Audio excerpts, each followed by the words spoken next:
was a time when my kung fu was very good.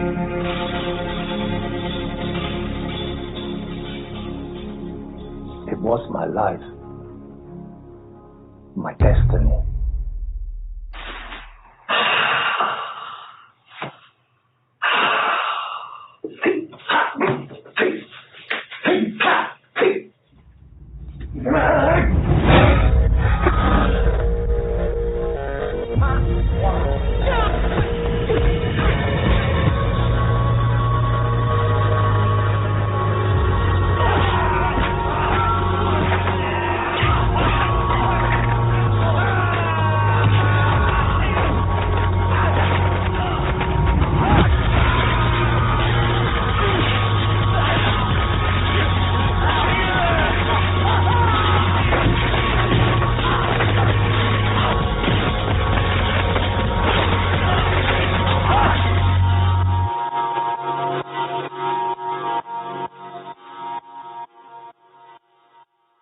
My name is Mark Houghton. I was born in Nuneaton, lived in a small town called Bedworth. At the age of 14, I went to see Bruce Lee's movies. I became interested in martial arts, so I began studying judo at the age of 14. A friend of mine was doing judo with me, and halfway through practice, we have 10-15 minute break. So my friend went down to the cafeteria in the sports center. A few days before, we'd just seen a Bruce Lee movie. So when he walked into the cafeteria and saw this Chinese guy sitting there, his first thought was, Bruce Lee. This Chinese guy, this man, without him, there would be no white tiger. This man's name is Willie Wong. Biggest Kung Fu fighter. That's me. One day, Mark met me outside. He said, you Bruce Lee? I said, of course I am. I'm a Chinaman. I'm a Bruce Lee. Okay? So he said he's learning Kung Fu. I said, show me. Show me. I say, I know only the basic Kung Fu. Basic Kung Fu. Okay? Not karate, just basic Kung Fu. But actually, I'm just a street fighter. A few days later, he said to me, he says, Mark, if you really, really want to learn Chinese martial art, you have to go to Asia. And I said, how can I do that? Well, he smiled and he said, go to Malaysia. I said, how can I go to Malaysia? Because I'm from Malaysia. My family's in Malaysia. He says, my father owns a hotel. He says, I can talk to my father and you can go live with my family. And I just hugged him and said, thank you, please. I want to go to Malaysia. Malaysia was a real experience. I left the UK in my late teens, and I arrived in Malaysia. Willie's friend met me, and he took me to his family's hotel. It was called Johor Hotel in Jalan Ibrahim Sultan. This is where my martial art journey first began. This is where Willie Wong sent me to live with his family. Now here you can see is a building. This used to be Johor Hotel. They used to have a big hotel here. And they had the main entrance here and at the side entrance here. And on the first floor there was a room 14. That's where I first stayed. So this was the beginning of my life here in Malaysia. And it's one of the best times and best memories I ever had.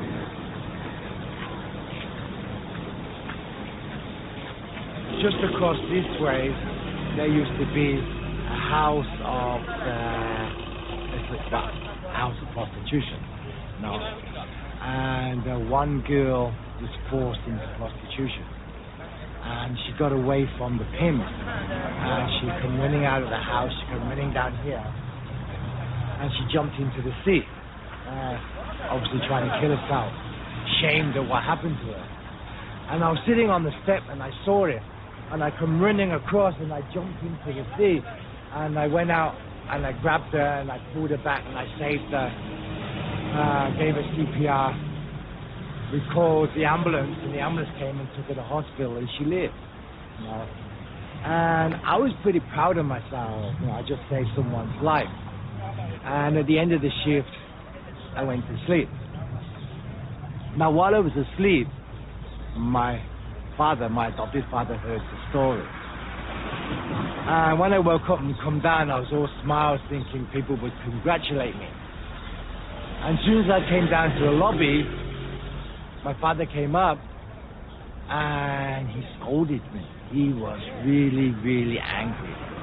He said, "What the hell did you do last night?"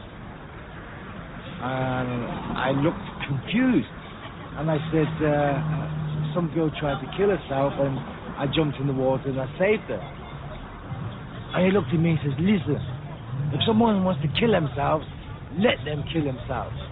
He said, "Do you know that if somebody's drowning, the strength they have, if they grabbed hold of you, you could drown with them too."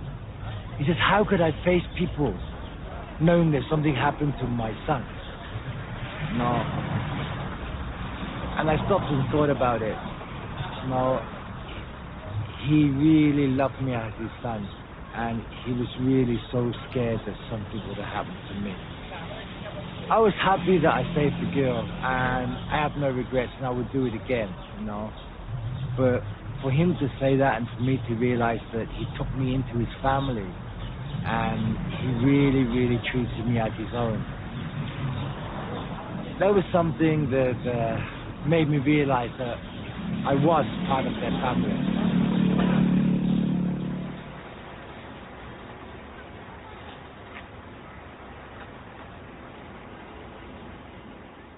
All Camway. When I first met him, he was 49 years old. His physique did not look like Bruce Lee. And I kind of questioned whether this was a Kung Fu master. But the first time I saw him perform, I knew he was a Kung Fu master. His passion for Kung Fu was unbelievable. He was an exceptional man. And he was the beginning of my Hung Gar journey. And because of the quality of Hung Gar he taught me, when I eventually went to meet my hero in Hong Kong, Lau Galong, and he asked me to demonstrate, he was impressed with what I had. And that's the reason he took me as his student. We are very close-knitted. Close-knitted. A friend of the family is family. You know? No question asked. A friend of the family, trustable, then you are family too. So my whole family, my nephew, nieces, sisters, brothers, all accepted Mom as part of the family.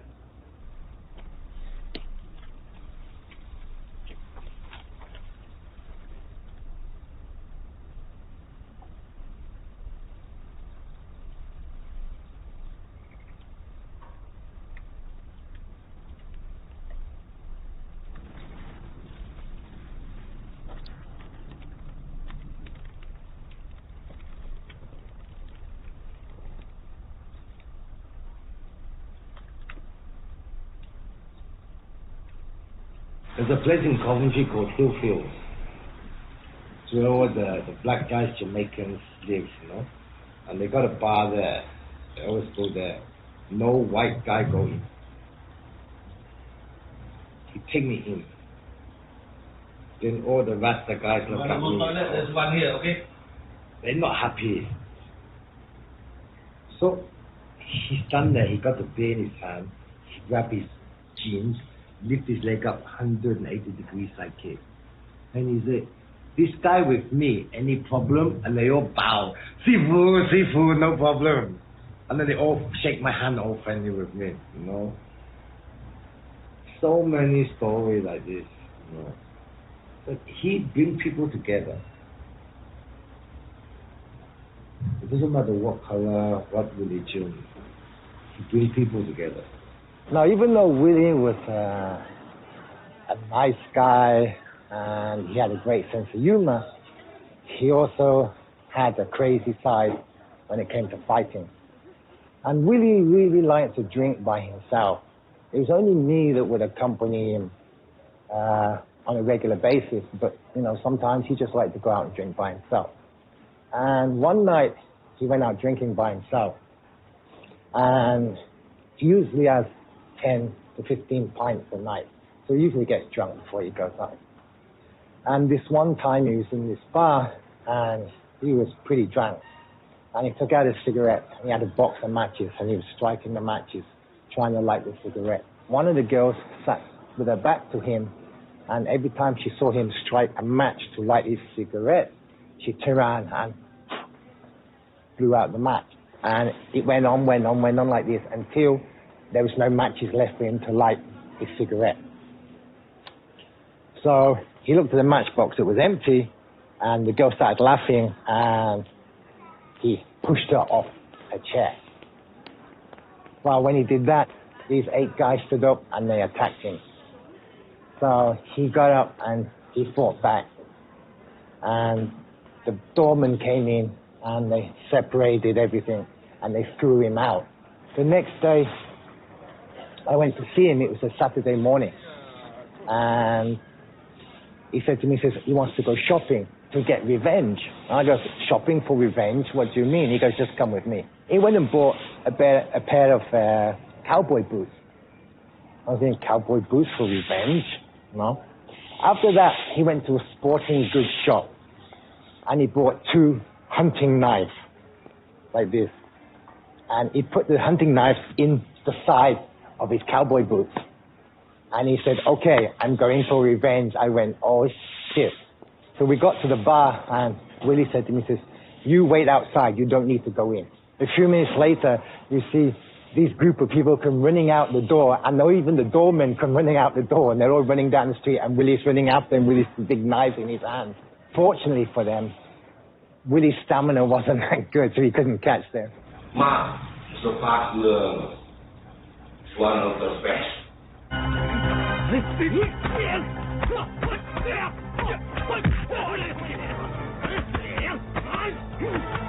Oh, this young man I brought from the UK to study Kung Fu in Malaysia. Oh, now he's in a movie, doing Kung Fu movie. I was very proud.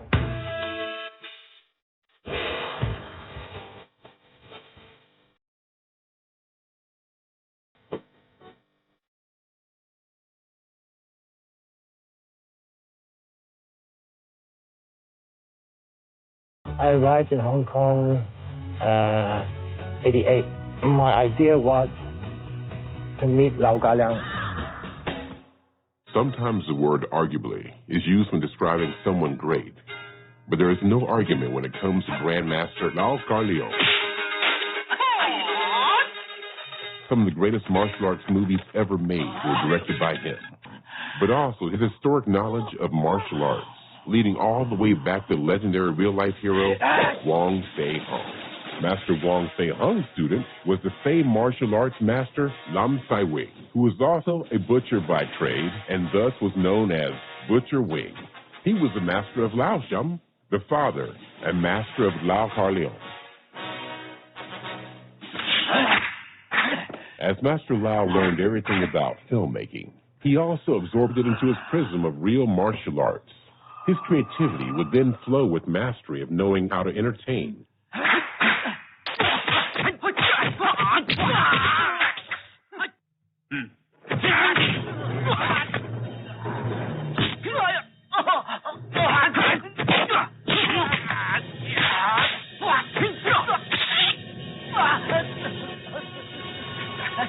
While the folding of the Shaw Brothers studio in the mid-'80s closed the curtain on Master Lau's greatest films, he continued to direct and deliver memorable performances in several films.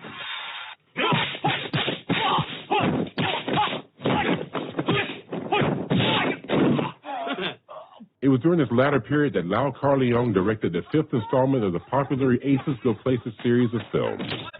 There he would meet Mark Holton, a young British martial artist who came to Hong Kong to break into the film industry.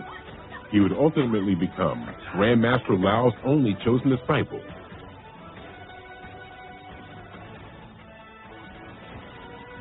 Mr. Ho, Albert Ho, he arranged for me to go to Cinema City to meet my hero, Lao Gala. I walked in and I was so starstruck.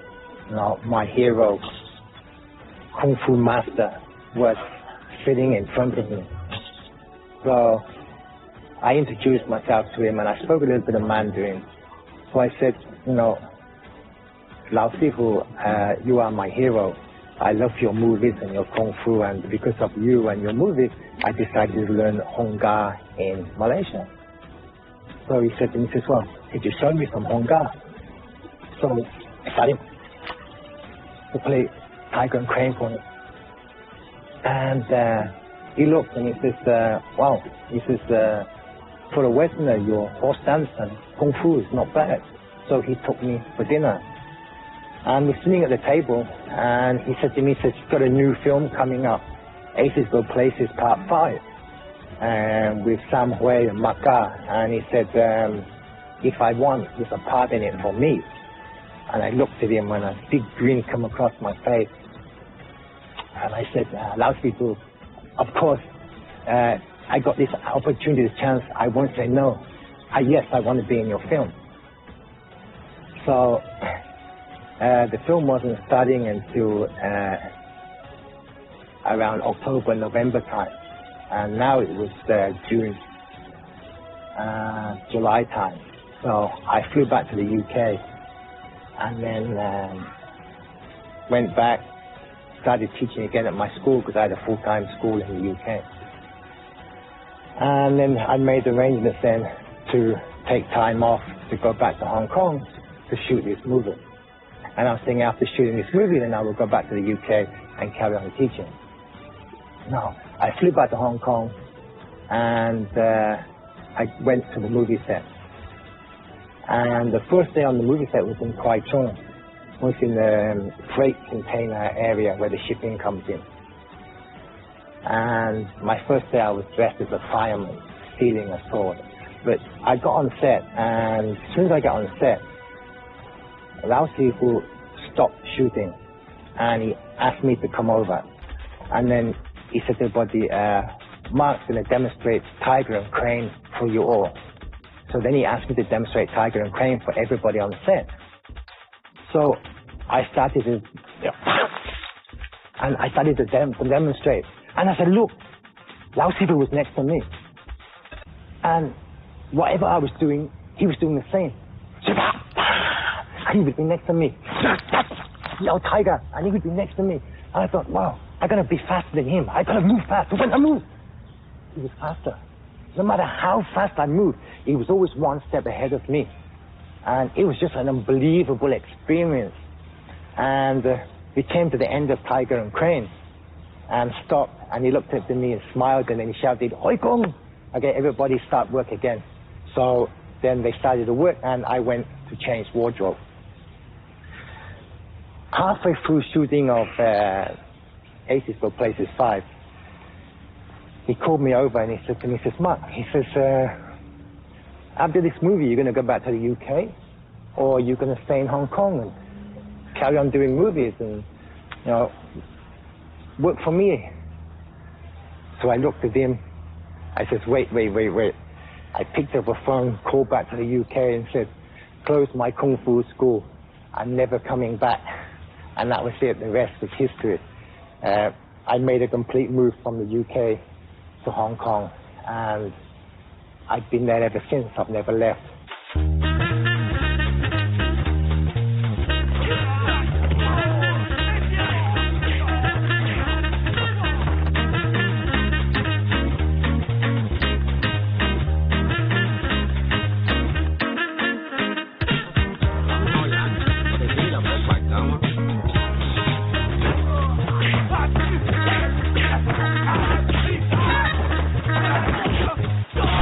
Finished the first movie, Aces Go Places Part 5, and wow, I was actually living a dream. It was a dream everybody dreams of. Either going to Hollywood or Hong Kong, becoming a movie star, getting involved in the movies. And this was just an unbelievable feeling and experience. We'd come to Asia and we had the chance to go on screen and fight these famous stars that we always worshipped. and look to them as our heroes. You know? So in that sense, yeah, it was really good. However, there was another side to this. You see, as a Westerner coming into Hong Kong, we were not really looked upon as one of the actors or whatever. We were more looked upon as a human prop. We knew how to fight, but really we didn't know how to act. You had the main bad guys, and then you had the henchmen, and then you had the small bit part talking actors, and then you had the extras, and then you had the foreign fighters. 好在我身手好，閃就快。你流鼻血啦？唔係，流鼻涕。I've done over 60 movies. I've been credited for 41 or 40 plus. As my career in Hong Kong progressed, I had the opportunity to actually be hired as the fight coordinator for 3 Malaysian HBO series movies. So I went with Lau Ga Fei.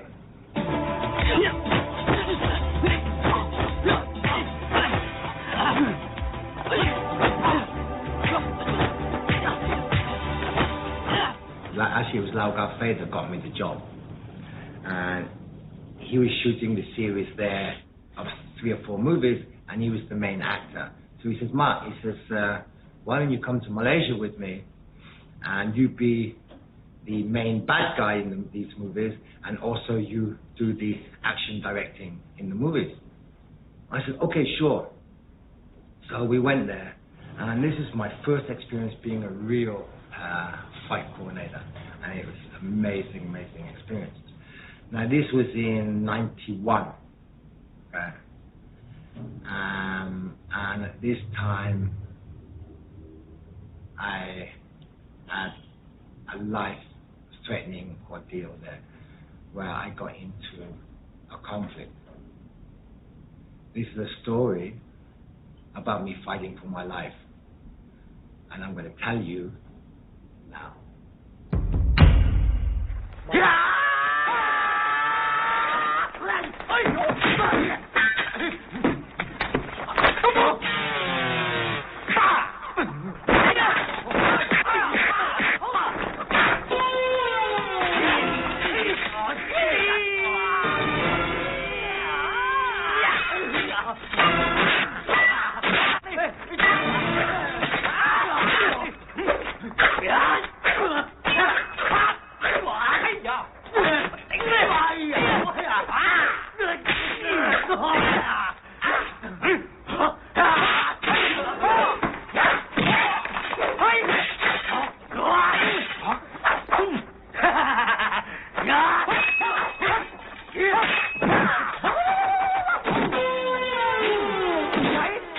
One night, I got into a confrontation with a certain group of people.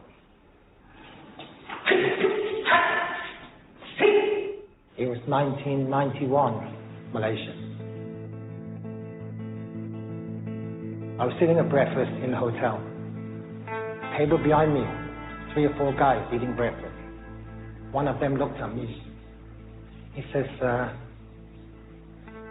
you're from Hong Kong, you make movies, right? I smiled and said, yeah, that's right. He says, oh, we really like your movies. Could we have your autograph? I said, sure, why not? And I signed my name for him.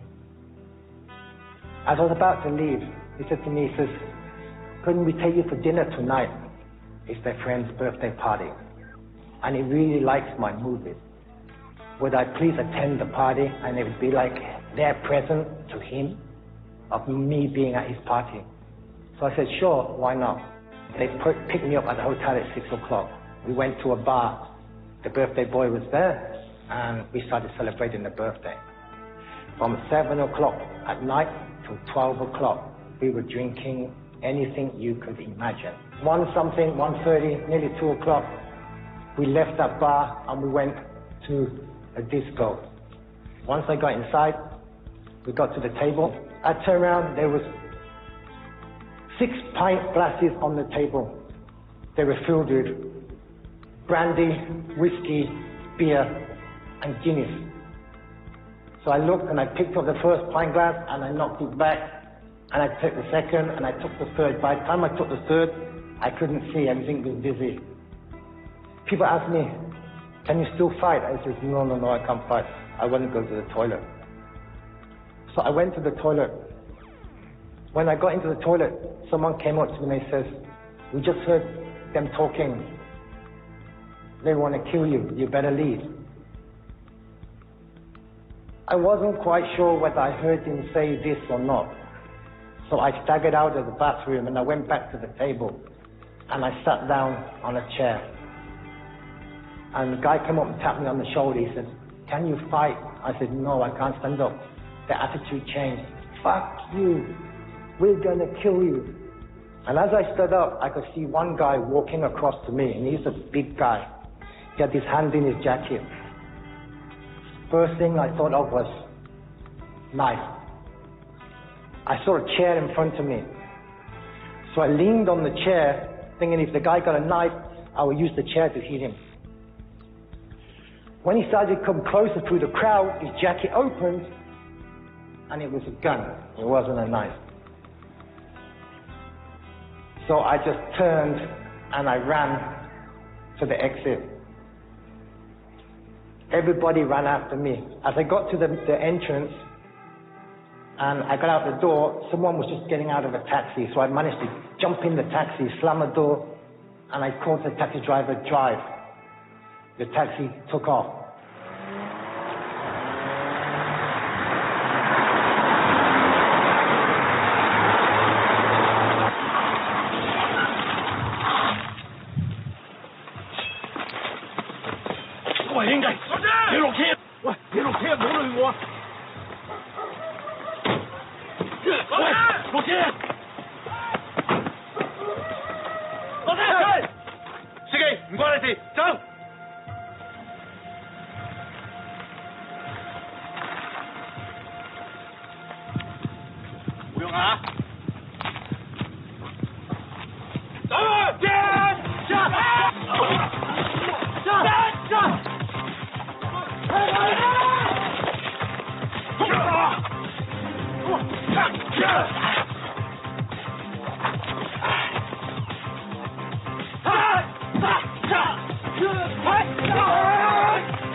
Again, I did a side kick and I knocked him back and I looked, and across the road there was a hotel, and I thought, don't fall on the floor. If I hit the floor, I'll never stand up again. I rushed to the hotel. I thought, if I can get into the lobby, there's light, witnesses, they won't follow. I pushed open the door of the lobby. There's about 10, 15 people in there, and they're talking. As soon as I open the door, everybody looks at me and they go silent. And I look at them and I say, excuse me, can you call me an ambulance? And then I said, sorry, I've got to lie down, and I collapsed on the floor. Afterwards, they told me I rolled along the floor. I rolled around 6 feet. There was a carpet of blood, 6 feet long, the length of my body. When the ambulance came, they didn't know how to pick me up. This arm was hanging off because they go under your shoulder. They got me to the hospital because it was around 3 o'clock in the morning, no traffic in KL. If it was in the daytime, I would have died because of loss of blood. They never got me to the hospital in time. When I come around from the operation the next day, the doctor and the ambulance driver was standing at the foot of my bed. And the doctor looked at me and he says, I don't know how you're still here. And he just walked up, and I just thought, that's a nice thing for a doctor to say, you know. I'd had 400 stitches total, you know. And after the second day, I decided the third day I was going to leave. So the morning of the third day, the doctor came in, and I said to the doctor, I'm going to sign out. He says, you can't sign out, you can't walk. And I got out of bed, I got the crutch next to me, and I started walking. I said, I can walk, I'm signing out, it's my responsibility. And I signed myself out of hospital against the doctor's orders. My friends helped me get dressed, they helped me get downstairs, they helped me get into the car. Once I got back in the car, they said to me, they said, you want to go back to the hotel? I said, no. They said, where do you want to go? I said, take me back to the disco. My friend looked to me and says, what? I said, take me back to the disco. So they drove the car back to the disco and parked it in front of the doors of the disco. When they parked the car, I told them, now get me out of the car. They picked me out of the car, and they took me to the front of the car and sat me on the front of the car. And I said, now get back in the car. And they got back in the car, and I sat on the front of the car by myself, looking at the doors of the disco. But in a few minutes, the door opened, and one guy stuck his head out. The doors closed. A few more minutes, the doors opened. 20 people were standing there at the door looking at me. I lifted up my hand and waved. Then I told my friends, get me back in the car. They got me back in the car and we drove off. My friend said to me, he says, you're crazy, what do you do that for? I said, one, I showed them I wasn't dead. Two, I showed them I'm not scared. Because if I didn't do that, for the rest of my life I'd be running. This is just one of my stories. I've had 3 attempts on my life. I've been stabbed many times. Lucky for me, heaven or hell doesn't want me. It's not my time. My Sifu, he said to me one day, tonight we go to karaoke. Sifu pay. I said, okay, Sifu. And in the karaoke, he looked at me and goes, Mark, would you like to become my real disciple? And I jumped up, ran out of the room, found the waiter outside, got a red packet, got some tea, come back, and then I got on my knees and gave him the tea and did the tea ceremony and did the baisi, and on Drunken Master I became the real disciple of my Sifu, Lao Galia.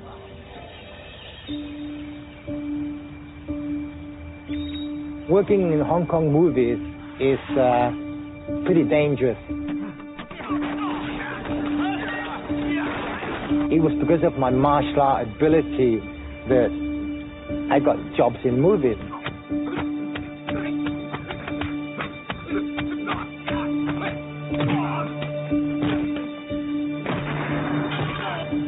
I was more of a human prop than anything else.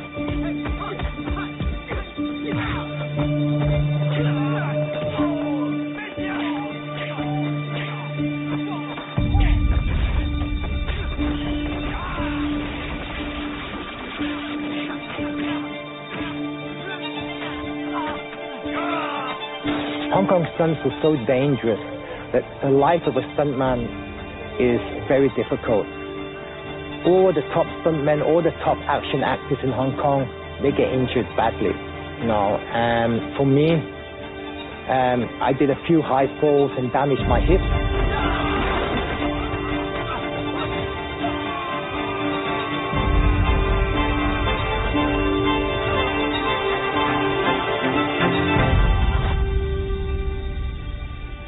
From stunts, my body was torn apart. Overnight, my kung fu, my career ripped from me. I had both hips replaced. An artificial meniscus put into my right knee. I felt like a cripple.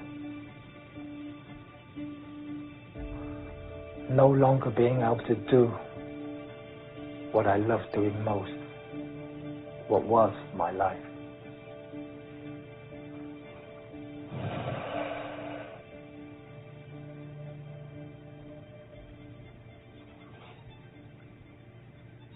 Depression.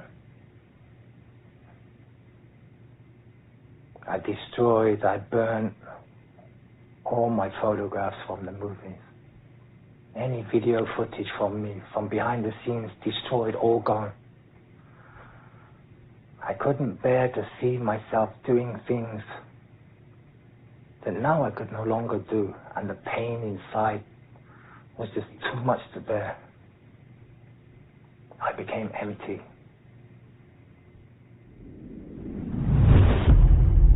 Aggressive. Violent. Fighting many battles that could have killed me. My body is like a road map of knife and sword wounds. Scars that I have to carry for the rest of my life. So because of these injuries, I stopped filming for a while. And I even stopped teaching Kung Fu for a while.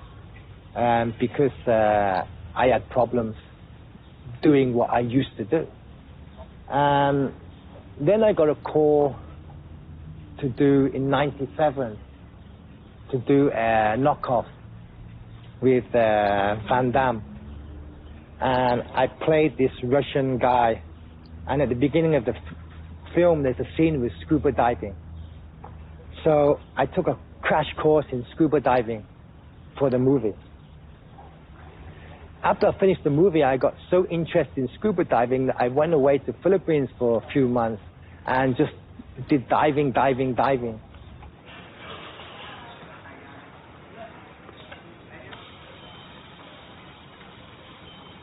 Yep, perfect. 45-12. That's 45% helium, 12% oxygen. So I need to write. Eventually, I became an instructor, and I started to make a living by teaching scuba diving instead of martial arts or movies.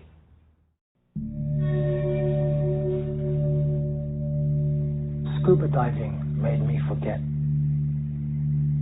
I became one of the highest rated scuba diving instructors in Asia. Going from recreational diving to technical diving. My deepest dive is 175 meters, using helium, mixed gases. Cave diving, public safety diving, body recoveries, underwater body bagging.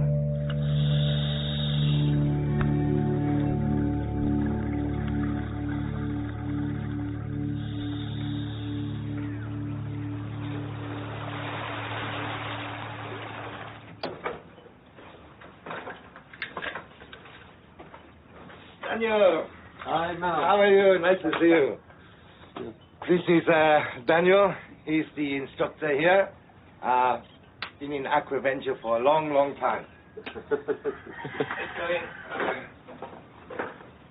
So here we are at Aquaventure Resort. It's coming to sunset and we're relaxing on the deck area. And in this trip, we are going to be doing fun diving. But our fun diving is actually technical diving. So there's a lot of planning. You really have to calculate what you're doing. The day after, we're going to hit 60 meters in the cave. This cave is a very nice cave. There's a lot of marble ray in there, right? Yeah. So there's some very, very big marble ray. They're like this in width. So hopefully we get to see them. And let's just relax and enjoy the sunset and get ready for tomorrow. Okay, cool. Yeah.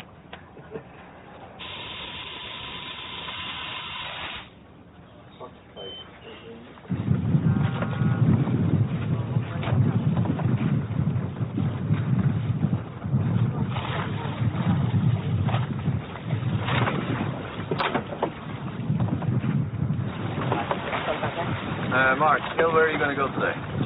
We're going to go into the cave. And we're going to look for the marble ray. The cave is at 45 meters starting. You can see we're in the middle of nowhere. So just to find it is pretty cool. Okay. Thank you. I do.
2013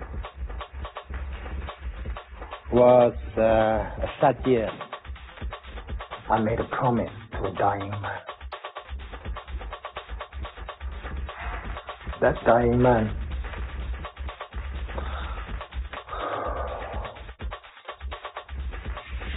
is my Sifu, Naugala. In March 2013, I talked to my Sifu on the phone, and he knew my birthday was coming up. And he said to me, Mrs. Mark, on your birthday, come to the clubhouse in Hong Lo Yun. That's where he lived. It hurt my heart a little bit to see him like that. And he asked me to sit down. And he says to me, he says, Mark, he says,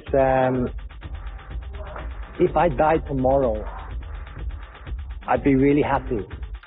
And I looked at him and I said, Sifu, don't say that. I said, you've got a long life, you're going to live till you're 90 years old.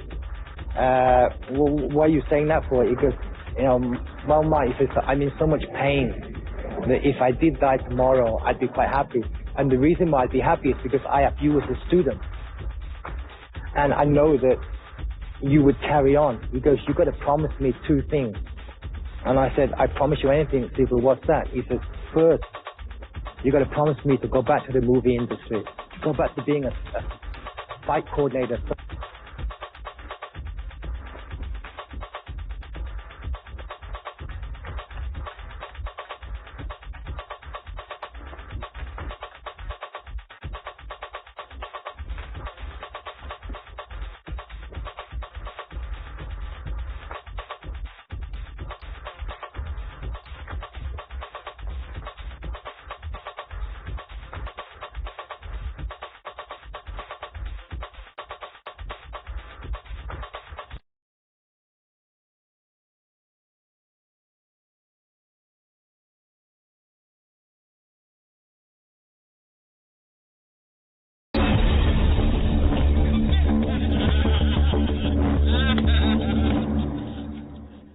And second, I got to promise him to start teaching Kung Fu again.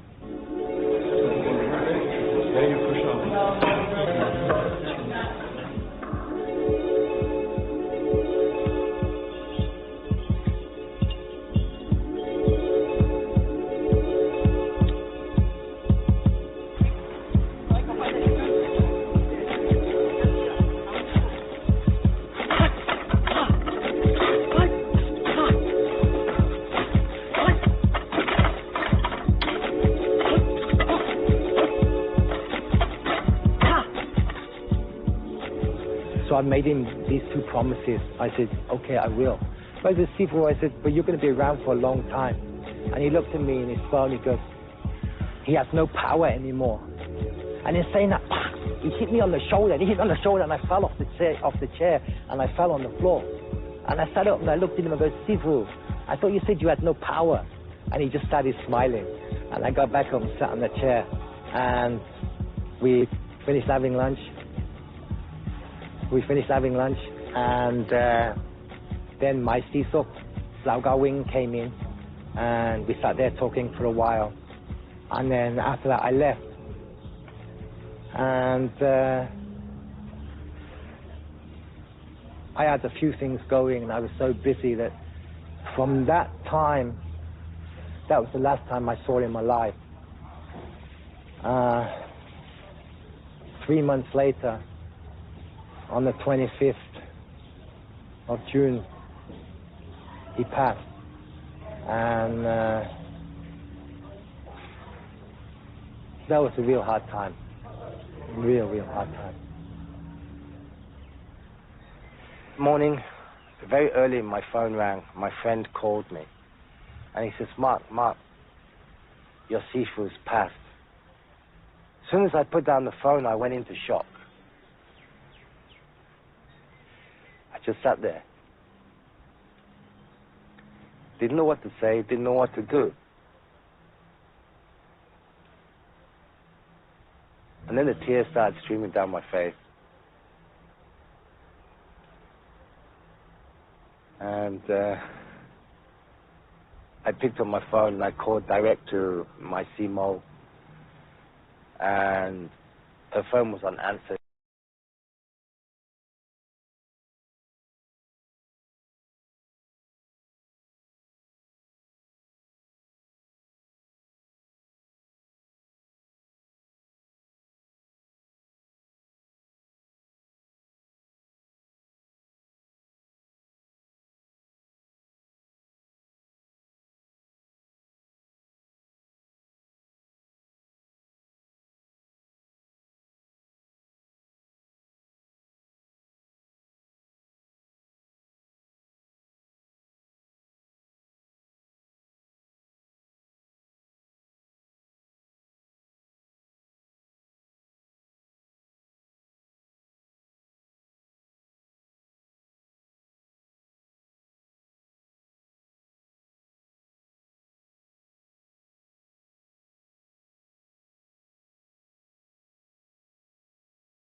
Because of fire risk.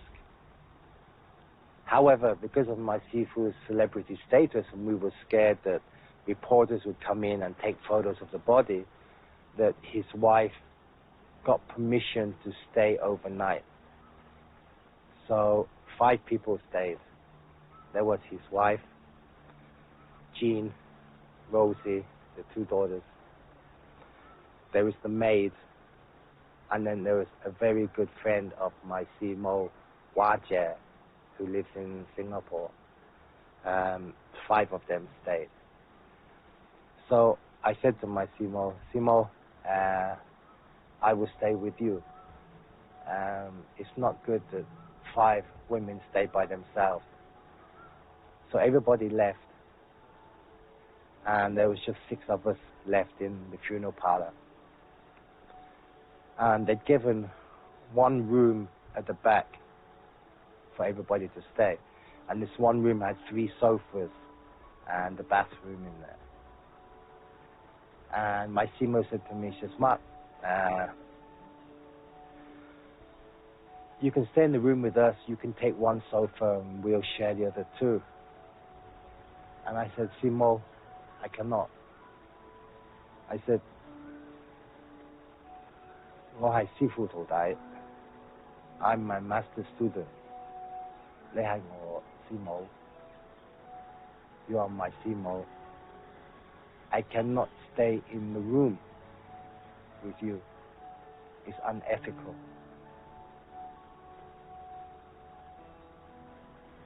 You 5 take the room. I will find a place outside to sleep. So she says, okay. So I walked around looking for somewhere to sleep. And I decided to go to the back where the cold room is, where my Sifu's body lay. And I looked through the window of the door, and I looked at his body. And I knew then that I should sleep on the floor in front of the door to accompany him so he wouldn't be left alone. While I was sleeping, a hand brushed across my head, and I automatically opened my eyes and looked, and there was nothing there. And I jumped up and looked through the window, and I smiled, and I thought, Sifu was with me. We did the cremation in Lama, in the big Buddha temple. Now this place for cremation is supposed to be for monks only, and also for those that serve the monks and live in that area. But because Sifu spent his life promoting Shaolin martial arts and Shaolin Kung Fu, that they gave him permission to be cremated inside the temple grounds. When we took the body there, it was an old style oven, a brick oven, and they'd filled it with logs. And we brought the coffin in, and the coffin was pushed in, and it had 2 iron doors on each side of it. So we left the iron doors open, and my Simo told everybody to get out. No one could watch the body burn. I thought his passing was hard, and the funeral service was hard. At the funeral service, I cried so much that the photographers, the reporters on the TV took photos and footage of me and said that I cried like the heavens opening up the rain. No.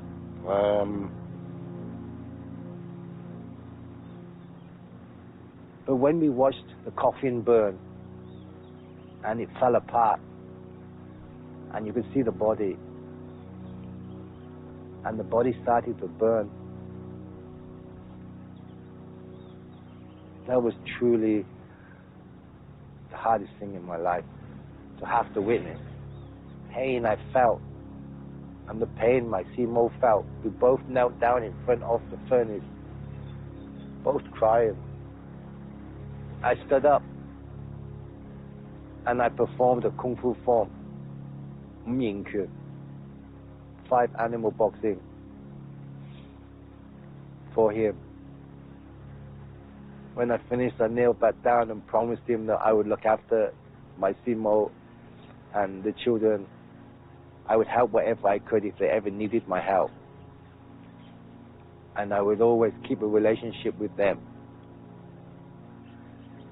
And that I would keep his Kung Fu going. I remembered our conversation, and I said to him, Sifu, don't worry, I will keep my promise.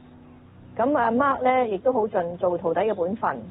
雖然佢唔係一個中國人，但係如果喺傳統中國禮節上講嘅尊師重道啊，講嘅照顧師母啊，各樣嘢咧，佢都係做到本分嘅。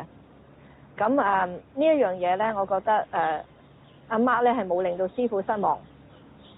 中國人有一句説話叫做人走茶涼，人如果唔喺度嘅時候，感情同埋尊重都會慢慢咁樣就消失嘅。但係阿 Mark 冇因為師傅嘅離去而減低咗佢對武術嘅熱誠，亦都冇減低咗佢對師傅嘅尊重。咁除咗對師傅係尊重，對師母係尊重之外呢，咁佢亦都對佢嘅師妹啦，咁亦都係好照顧。阿 Mark 作為一個外籍人士啦，其實所做嘅一切嘢啦，其實係唔會少得過任何一個中國嘅徒弟嘅。咁我覺得佢係我哋中國嘅兒子咯。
Jean is my Sifu's daughter.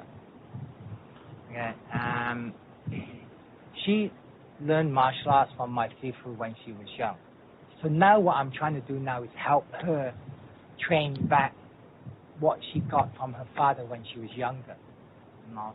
So I'm helping train her back into the art of Hong Ga. This way. And then I want you to go this way. So the camera can see you. Please, nobody misinterpret this. I am not a teacher. Okay? I can never be. A teacher is a father. But I'm just putting her on the path.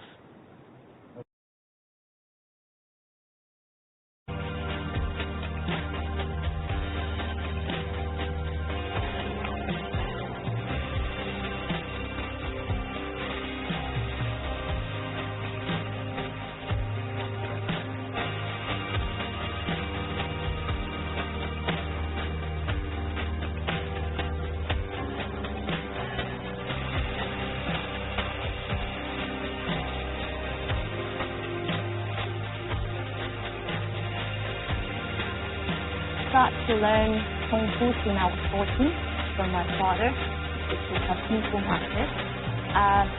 But for first, I always see him have a lot of students coming from overseas training with him in school. And one day I was there in his school, watching him teaching his students, and I think, I want to be a part of them. I want to be able to perform the Kung Fu, perform the weapon form.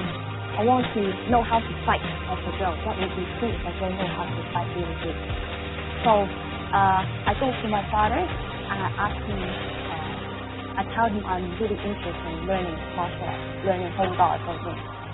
So he said, yeah, I can teach you, but I will treat you like my students. Everyone will be the same. I won't treat you better. I won't treat you good. If I tell you to work out, I tell you to do the dance, you need to work hard. No excuse. And I said, okay, I will try my best. And then at first he taught me all the like basic forms, weapon forms, and all the stance, the four stance, and doing exercise like putting iron rings in your arms, and strength exercise. At first it was okay, and then slowly I think, why Chinese Kung Fu makes you practice the forms all the time? It's so boring. And I prefer just kicking and punching, jumping around and practicing the forms. And I don't like to remember all the steps. There's so many details. And I found it boring, I told my dad. But slowly when I study Hong Ga, when I get more about it, I know the meaning behind that form.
We're only trying to have some fun. Yes!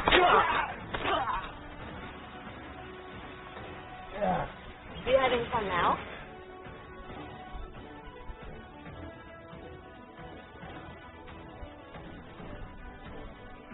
My father's organized a team which includes stunts and people can perform real kung fu and doing movies of my Qigong group.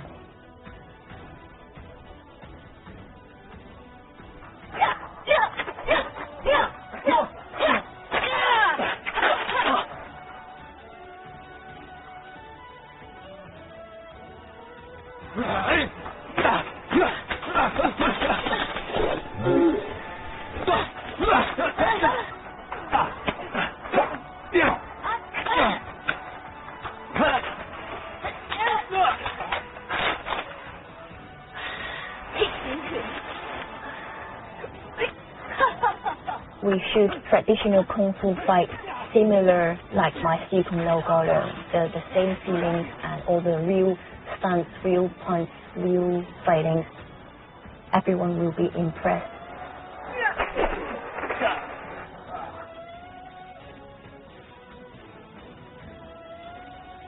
I think it's a really good idea because I can see the passion in my father. He's really good at being an action director. I think he will be successful. I believe in him.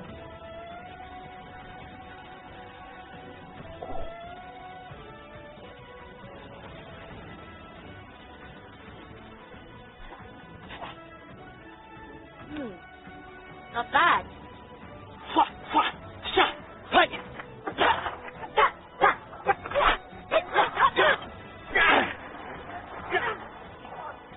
Want to have more fun? Follow me.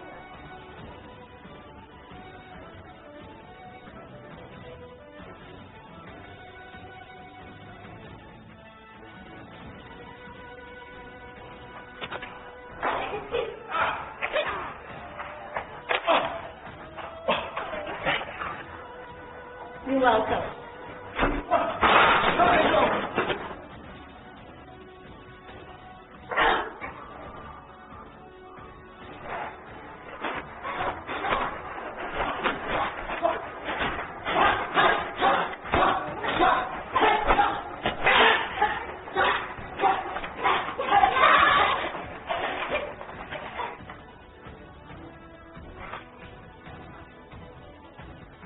Come down here and fight.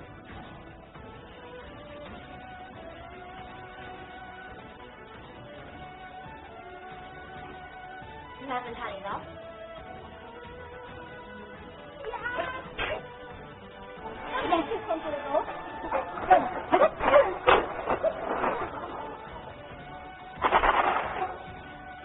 You know Hong Jun?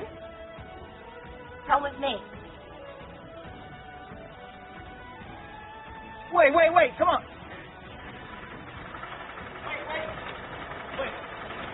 Who's your Sifu? That's my daddy.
Our school lions. The official opening now is the 23rd of September. So we can't use them until opening, because once we do the opening, we have to do the Hoi Gong of the lion. So we have to kill a chicken, do the chicken blood, and stop the lion. So So we'll wait till 23rd of September before we use them. So we'll hang them there. And that's why we covered the eye. See the eye, they're covered with a red paper. Means they're not being blessed yet.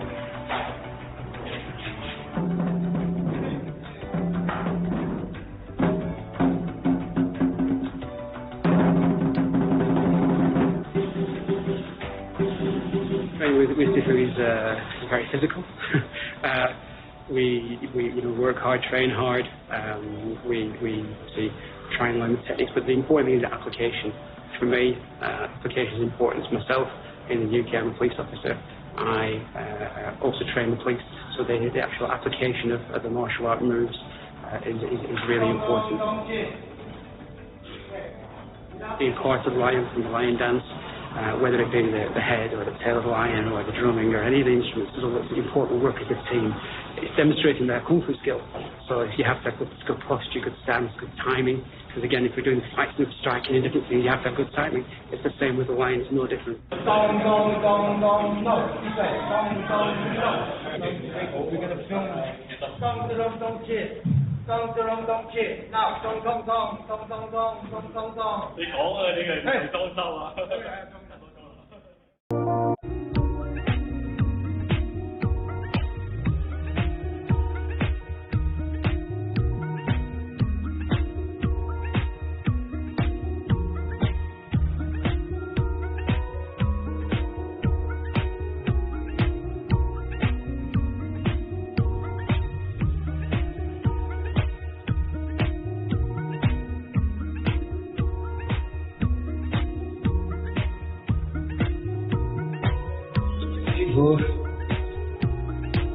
I made you two promises. The first one is to go back to the movie industry. To be a producer, director, stunt director. I've started teaching the stunt team, the new Lao Ga Band. The second promise I made you was to carry on teaching.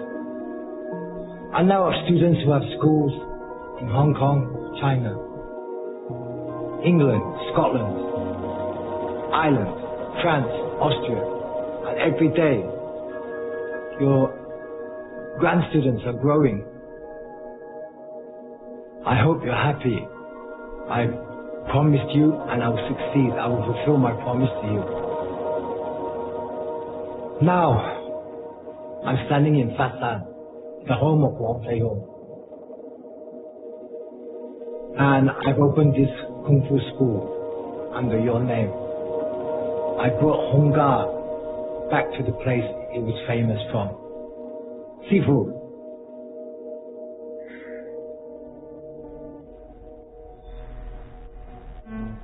You gave me two promises to make. And I promise you I wouldn't fail you.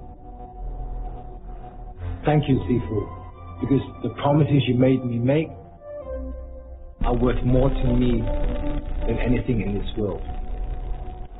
Without you, I wouldn't have anything. Thank you, Sifu.